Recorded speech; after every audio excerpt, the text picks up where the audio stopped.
Praise the lord. అందరికీ నా వందనాలండి. ముందుగా ప్రార్థన చేసుకుందాం. మహాపరిశుద్ధుడ గొప్ప దేవ యేసు ప్రభువా, నీకే వందనాలు తండ్రి. నేను బట్టి ప్రార్థిస్తున్నాను. ఈ రోజు తండ్రి మాకు వాక్యంతో మీరు మాట్లాడండి, మా జీవితాలను సరిచేస్తారని నమ్ముచు నజరేయుడైన యేసుక్రీస్తు నామమున అడిగి వేడుకుంటున్నాను తండ్రి. ఆమేన్. ఈ లూకా సువార్త 18వ అధ్యాయం 35వ వచనం ఒకసారి చదువుకుందామండి. ఆయన యెరికో పట్టణమునకు సమీపించినప్పుడు ఒక గుడ్డివాడు త్రోవ పక్కన కూర్చుండి భిక్షమడుటకు చుండెను. జనసమూహంలో దాటిపోవచ్చున్నట్లు వాడు చెప్పుడు విని ఇది ఏమని అడగగా, వారు నజరేయుడైన యేసు ఈ మార్గమున వెళ్ళుచున్నాడని వారితో చెప్పిరి. అప్పుడు వాడు, యేసు, దావీదు కుమారుడా, నన్ను కరుణింపమని కేకలు వేయగా, ఊరకుండమని ముందర నడుచుచున్నవారు వారిని గద్దించి గాని వాడు మరీ ఎక్కువగా, దావీదు కుమారుడా, నన్ను కరుణించమని కేకలు వేసెను. అంతటా యేసు నిలిచి వారిని తన యొద్దకు తీసుకొని రమ్మనెను. వాక్యంలోకి వెళ్దామండి. ఏంటంటే మనం చాలా మట్టుకి కొన్ని పరిస్థితులు మన జీవితంలో ఎందుకు పనులు అవ్వట్లేదు, మన జీవితాలు ఎందుకు ఇంకా అట్టడుగు స్థానంలో ఉన్నాయి అని ఒకసారి మనం గమనిద్దాం. ఎందుకంటే మనం దీనస్థితిలో ఉండాలని దేవునికి ఇష్టం లేదు. ఆయన ఎప్పుడు కూడా ఒక ఉన్నత స్థాయిలో ఉండాలనే ఆయనకి ఇష్టం. ఎందుకంటే మన దేవుడు యోధా గోత్రపు సింహము, సైన్యములకు అధిపతియగు యెహోవా. ఎందుకంటే ఆయన ఒక అధికారంతో ఆయన ఉన్నప్పుడు ఆయన పిల్లలైన మనల్ని కూడా ఒక అధికారంగా చూడాలని ఆయన ఆశపడుతూ ఉన్నారు. అలాగే ఒకనాడంట యెరికో పట్టణం ప్రాంతంలోకి యేసు ప్రభువు వారు వెళ్తున్నప్పుడు ఆ ఊరిలో ఒక వ్యక్తికి సమస్య ఉంది. ఒక సమస్య అదేంటంటే గుడ్డివాడు అనమాట. కళ్ళు లేని ఒక వ్యక్తి అక్కడ ఉన్నాడు. ఎందుకంటే ఎన్నో సంవత్సరం నుంచి ఆయన అక్కడ బాధపడుతూ ఉన్నారు. కుటుంబానికి దూరం అయిపోయి బాధపడుతూ ఉన్నారేమో, బంధువుల నుంచి దూరం అయిపోయి బాధపడుతున్నారేమో, అందరూ విడిచిపెట్టి బాధపడుతున్నారేమో. ఆ బాధని అర్థం చేసుకున్న యేసు ప్రభువు వారు ఆ పట్టణానికి అడుగుపెట్టారు. హల్లెలూయా. ఆ పట్టణంకి అడుగుపెట్టిన తర్వాత ఒక చోట గుడ్డివాడు భిక్షం అడుగుతున్నాడు అంటే ఈ రోజున చూసుకున్నట్లయితే ఒక మనిషి ఇంకో వ్యక్తి దగ్గరికి వెళ్ళి అప్పు అడగాలంటే ఆయన ఎంత తగ్గించుకొని అడుగుతారండి? అంతే కదా. మనమన్నా సరే ఎవరి దగ్గరికన్నా వెళ్ళాలి అప్పు అడగాలంటే మనం ఎంత తగ్గించుకొని ఉంటాం. అలాంటిది ఆ వ్యక్తి ఎన్నో సంవత్సరాల నుంచి భిక్షం అడుగుతున్నాడు, అంటే పూర్తిగా దీనస్థితిలో ఉన్నాడు ఆ వ్యక్తి. అలాంటి వ్యక్తిని నా యేసయ్య పట్టుకున్నాడండి. అది ఎలా పట్టుకున్నాడని ఒక్కసారి చూద్దాం. జనసమూహంలో దాటిపోచున్నట్లు వాడు చప్పుళ్ళు విని, అంటే ఆ గుడ్డివాడికి ఏం చేశాడంటే, గుడ్డివాడికి కళ్ళు అయితే లేవు కానీ జ్ఞానం అయితే దేవుడు ఇచ్చాడు. యేసు ప్రభు వెళ్తున్నారని చెప్పేసి చప్పుళ్ళు విన్నారంట. ఆ గుడ్డి వ్యక్తి చెవుల్లోంచి అతన్ని గమనిస్తున్నాడంట. చూసారా, మనం ఎప్పుడన్నా సరే దేవుని పట్ల కొంచెం ఆశ కలిగి ఉంటే, ఆవగింజంత విశ్వాసం ఉంటే కొండను కూడా పికిలించగలరు అనమాట.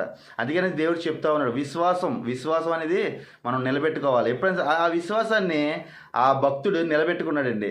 ఎలాగంట, కళ్ళు అయితే లేవు కానీ ఆయన్ని గమనించడానికి చెవులైతే ఉన్నాయి. అంటే మనకున్న ప్రతి అవయవాలు కూడా దేవునికి ఉపయోగపడేలాగే ఉండాలండి. హల్లెలూయా. అప్పుడు ఆ వినిన తర్వాత అప్పుడు ఏం జరిగిందంటే, అప్పుడు వాడు, యేసు, దావీదు కుమారుడా, నన్ను కరుణింపుమని కేకలు వేశాను. చూసారండి, దావీదు కుమారుడా, నన్ను కరుణింపు అని కేకలు వేశారంట. ఎందుకంటే ఇదే ఒక పాయింట్ మనం గమనించాలి. ఎందుకంటే ఈ నిమిషం యేసు ప్రభు ఆ ఊరి దాటి వెళ్ళిపోతే ఆ కుటుంబం ఇంకా ఎప్పుడు దీనస్థితిలోనే ఉంటుంది. ఆ గుడ్డివాడు ఎప్పుడు ఇంకా గుడ్డివాడి కిందే ఉంటాడు. ఎందుకంటే దేవుడు ఆ రూట్లో వెళ్తున్నప్పుడు దేవుడిని పట్టుకున్నాడండి. చూసారా, మన దగ్గర దేవుడు ఎన్నోసార్లు వచ్చి ఉండొచ్చు, వాక్య రూపంగా, ఒక ప్రవక్తల రూపంగా, లేదంటే ఒక పాస్టర్స్ రూపంగా. చాలామంది కూడా మనం ఏం చేస్తామంటే లెక్క చేయం. అంతే కదండి, లెక్క చేయం. వాళ్ళు వచ్చారు కదా, సర్లే ఇప్పుడు ఎందుకు వచ్చారు, ఈ టైంలో ఎందుకు వచ్చారు, అబ్బబ్బా ఎందుకు వచ్చారు మనం బాధపడతా ఉంటాం. కానీ దేవుడే పంపించారు, మనం అర్థం చేసుకోవాలి. అందుకని ఆ వ్యక్తి ఏమన్నాడు, ఇంకా ఈ టైము నా చేతుల్లో ఉంది, ఈ టైం దాటితే నా చేతుల్లో లేదని చెప్పేసి ఉన్న టైం నన్ను ఏం చేశారంటే వినియోగించుకున్నాడు. దావీదు కుమారుడా, నన్ను కరుణించు అని చెప్పేసి దేవునికి మొరపెడతా ఉన్నాడు ఏంటండి. అప్పుడు పక్కన జనాలు చెప్తా ఉన్నారంట, ఊరకుండమని ముందర నడుచున్నవారు వారిని గద్దించిరి. అంటే పక్కనున్న వ్యక్తులు కూడా ఏం చేస్తారంటే, నువ్వు ఆగు, అరకు అని చెప్పేసి ఆపుతా ఉన్నారంట. చూసారా, మన జీవితంలో కూడా, సేవా జీవితంలో సరే, ఏదన్నా ఒక క్రైస్తవులన్నా సరే ఎప్పుడు కూడా ఈ భక్తురాలు మళ్ళీ దేవుడి సేవ చేస్తుంది, ఈ భక్తుడు మళ్ళీ ఆదివారం అట్లా చర్చికి వెళ్తుందంటే మనం ఏం చేస్తామంటే ఆగిపోతూ ఉంటాం. కదండి. మనం లేదంటే మనం కుటుంబ సభ్యులు మనం ప్రార్థన చేస్తామంటే మనతో మాట్లాడరేమో అని చెప్పేసి కొంతమంది వెనక్కి వెళ్ళిపోతూ ఉంటారు. ఈసారి దేవుడిని నమ్ముకోవడం కన్నా మనుషులు నమ్ముకోవడం మంది చాలామంది ఎక్కువైపోయారండి. అందుకని దేవుడిని పక్కన పెడతా ఉన్నారు. ఎవరు కూడా అవతల వ్యక్తులు ఏమంటున్నారని చెప్పేసి మనం కూడా ఎప్పుడు కూడా మనం ఆశించకూడదు. మన గురి ఎప్పుడు కూడా మన గమ్యం ఎప్పుడు కూడా యేసు ప్రభు వైపే ఉండాలండి. అందుకనే ఆ గుడ్డివాడు ఏం చేశారంటే పక్కనున్న వాళ్ళు మందగిస్తున్నారు, చెప్తున్నారు, బతిమాలుతున్నారు, అరకరా బాబు నువ్వు అరద్దని చెప్పేసి చెప్తున్నా సరే ఏమంటున్నారండి ఒక్కసారి చూద్దాం. వాడు మరీ ఎక్కువగా మరీ ఎక్కువగా అంటే ముందు పిలిచిన దానికన్నా ఎక్కువగా కేకలు వేస్తున్నాడంట. ఏమని? దావీదు కుమారుడా నన్ను కరుణింపమని కేకలు వేస్తున్నాడంట. చూసారండి, దేవుడు ఒక్క పిలుపుకి ఆయన వస్తాడండి మన దగ్గరికి. మనం ఒకటి గమనించాలి. ఒక విషయం నేను చెప్పాలనుకుంటున్నాను. ఈ రోజున నీ చేతిలో ఏమీ లేకపోవచ్చు, నీ చేతిన డబ్బులు లేకపోవచ్చు, బంధం లేకపోవచ్చు, కుటుంబం లేకపోవచ్చు, ఒకప్పుడు నీ దగ్గర ఉండే అన్నీ కూడా. కానీ అన్నీ కోల్పోయిన తర్వాత నీ దగ్గర రిలేషన్షిప్ కూడా చాలామంది కోల్పోతున్నారేమో. కానీ ఒక్క పిలిస్తే దేవుడు ఆలకిస్తాడు. కానీ ఎందుకు నీకు ఇంకా లేట్ చేస్తున్నాడంటే, ఎందుకు ఇంకా నీ జీవితాన్ని ఇంకా సరిచేయాలని చూస్తున్నాడంటే, నువ్వు ఎంత నలుగుతే అంత నువ్వు నిలబడతావు. హల్లెలూయా. నువ్వు నిలబట్టడానికే దేవుడు ఏం చేస్తున్నాడు? నిన్ను పడగొడుతున్నాడు. నువ్వు ఎంత గట్టిగా నిలబడతావు. అందుకనే చెప్తా ఉన్నాడు, స్థిరముగా నిలబడాలంట. మనం ఎప్పుడు కూడా ఇటు అటు ఉండకూడదంట. ఉంటే వెచ్చగానే ఉండు, లేదంటే చల్లగానైనా ఉండు, అంతేగా నువ్వు వెచ్చగా మటుకి ఉండద్దని చెప్తా ఉన్నారు దేవుడు. అందుకని మన కుటుంబంలో కానీ మన జీవితంలో కానీ సమస్యలు వస్తున్నాయంటే అది దేవుని చిత్తం అని చెప్పి మనం ఆనందించాలి తప్ప బాధపడకూడదు. ఎందుకంటే ఈరోజు నువ్వు ఎంత బాధపడుతున్నావు రేపు పొద్దున అంతకంతకు దేవుడు దీవిస్తాడు. అందుకనే దేవుడు ఆలకిస్తూ ఉన్నాడు. ఆ పక్క వాళ్ళు చెప్పే మాటలు విని ఆగిపోతాడా, లేదంటే నన్ను పిలుస్తాడా అని చెప్పేసి దేవుడు చూస్తూ ఉన్నాడండి. అయినా సరే ఆ గుడ్డివాడు ఏం చేశాడంట, ఇంకా గట్టిగా బిగ్గరగా అంటే ఇంకా గట్టిగా అనమాట, అంటే చాలా గట్టిగా. ఈరోజు మనం చూసుకున్నట్లయితే చాలామంది గొడవలు ఆడుకుంటూ ఉంటారు, ఇంట్లో కానీ బయట కానీ ఎక్కడైనా సరే. ఎంత గట్టిగా ఆడుకుంటారని గొడవ ఆడుకుంటే ఇద్దరికే కానీ మొత్తం వీధంతా తెలిసేలాగా కేకలు వేసుకుంటారు, అంతే కదండి. ఏదైనా సమస్య ఉందంటే వీధంతా తెలిసేలాగా అరుచుకుంటారు. పనికిమాలిన విషయాలకి అంతలాగా అరుచుకుంటే నీ కోసం దేవుడు ప్రాణం పెట్టిన దేవుడు, శిలువ మీద రక్తం కాల్చిన దేవుడు నీకు సాయం చేయాలని వస్తువు మీ ఇంటి దగ్గరికి వస్తున్నప్పుడు ఆయన్ని పట్టుకోకుండా మనం ఊరకనే ఉంటామండి. యేసుప్రభు నా సమస్య నీకు తెలుసు కదా, నువ్వే చేసేలే అంటామా, లేదంటే ఇంకా అడుగుతామా గట్టిగా? బతిమాలాలంట దేవుడిని. యాకోబు అదే అంటారు, బతిమాలాలంట. దేవుడిని ఎప్పుడైతే బతిమాలతామో అప్పుడు మన జీవితంలో కార్యాలు చేస్తాడు. అంటే బతిమాలతోనే దేవుడు కార్యాలు చేస్తారా అని మీరు అనుకోవచ్చు. ఆ బతిమాలడంలో ఏముంటుందంటే దేవుని ప్రేమ ఉంటుందండి. ఆ బతిమాలలో ఏముంటుందంటే దేవుని కృప ఉంటుంది. ఆ బతిమాలలో నువ్వుగా బతిమాలవు. ఎందుకంటే నువ్వు ఎప్పుడైతే కొంచెము విశ్వాసం నువ్వు పెడతావో దేవుడు కంపల్సరీ ఆత్మ నీకు పంపిస్తూ ఉంటాడు. నీలో ఉండే పరిశుద్ధాత్మే బతిమాలుతూ ఉంటాడు. నీ కోసం అంట పరిశుద్ధాత్మ ప్రార్థన చేస్తుందంట దేవుడికి. నువ్వు ఎప్పుడైనా గమనించావా? నువ్వే ప్రార్థన చేస్తావు నువ్వు అనుకుంటావు, కానీ నీకు తెలియకుండా మాటలు వస్తూ ఉంటే ఎక్కడి నుంచి వస్తున్నాయి? నువ్వు చెప్పే కాదు. ఎప్పుడైతే కొద్దిగా ఛాన్స్ నువ్వు ఇస్తావో పరిశుద్ధాత్మ నిన్ను పట్టుకొని ఆ దేవుడి దగ్గరికి తీసుకువెళ్తాడండి. ఎందుకంటే కొంచెం అవకాశం ఇస్తే నీకు ఒక ఆదరణకర్తనే దేవుడు పంపిస్తానని చెప్పిన రీతిగా మనకు ఒక ఆదరణకర్తని పంపించాడు. అప్పుడు ఏమేం జరిగిందంట, ఈ గొడవ వినిన తర్వాత అంతటా యేసు నిలిచి వారిని తన యొద్దకు తీసుకురమ్మని అనను. యేసుప్రభు ఏం చేశాడంటే నిలిచిపోయాడంట, ఆగిపోయాడంట. వెళ్తున్న వ్యక్తి ఆగిపోయాడంటండి. చూసారా, అక్కడ ఎంతమంది సమాజంలో ఎంతమంది ఉండుంటారో ఆ యేసుప్రభు దగ్గర. అంత గట్టిగా అంటే అందరికీ వినిపించేలా కేక వేశాడు. యేసుప్రభు ఆగిపోయేంత కేక వేశాడు. మరి నువ్వు నీ జీవితంలో యేసుప్రభు ఆగిపోయేంత భక్తి నీలో ఉందా? యేసుప్రభు ఆగిపోయేంత ప్రార్థన శక్తి నీలో ఉందా? మరి నీ జీవితంలో ఎందుకు కార్యాలు జరగట్లేదు? ఎందుకంటే సాతానుగాడి పెట్టే చిచ్చులు ఎలాంటివి అంటే, ఆ యేసుప్రభు గారు కూడా అంట ఉపవాస ప్రార్థనలో ఉన్నప్పుడు 40 రోజులు శోధింపబడ్డారంట సాతానుతోటి. చూసారా, యేసుప్రభు వారే శోధింపబడ్డారంటే మనం ఎంతండి అపవాదికి? మన జీవితాలు ఎప్పుడు కూడా సరి చేసుకుంటూ ఉండాలనే దేవుడు చెప్తా ఉన్నారు. అయినా సరే యేసుప్రభు శోధింపబడినప్పుడు ఈ రాళ్ళను రొట్టెలుగా చేసుకొని నువ్వు తిను, నువ్వు దేవుడి కుమారుడిదే అయితే అని అంటే దేవుడు అన్నాడంట, ఈ మనిషి రాళ్ళ వలన కాదు కానీ దేవుడిచ్చి ప్రతి మాట వలన. చూసారా, అలాంటి తలంపులు మనలో ఉండాలి. ఎవరో ఏదో అన్నారని చెప్పేసి నువ్వు నన్ను అంటున్నావా అని చెప్పేసి మనం ముందుకు వెళ్ళిపోకూడదు ఎప్పుడు కూడా. ఆ వ్యక్తి ఎందుకు అన్నాడని చెప్పేసి మనం గమనించాలి, ఆలోచించాలి. హల్లెలూయా. అందుకనే నీలో ప్రార్థన శక్తి ఉంటే, ఇప్పుడు ఒక విషయం నేను చెప్పాలనుకుంటున్నానండి. మన ఇంట్లో దోమలు తిరుగుతున్నాయి అనుకోండి, ఒక జెట్ కాయిన్ పెడతాం, ఒక జెట్ కాయిన్ అక్కడ వెలిగిస్తాం. ఆ పొగకి దోమలన్నీ ఎగిరిపోతాయి, అంతే కదండి.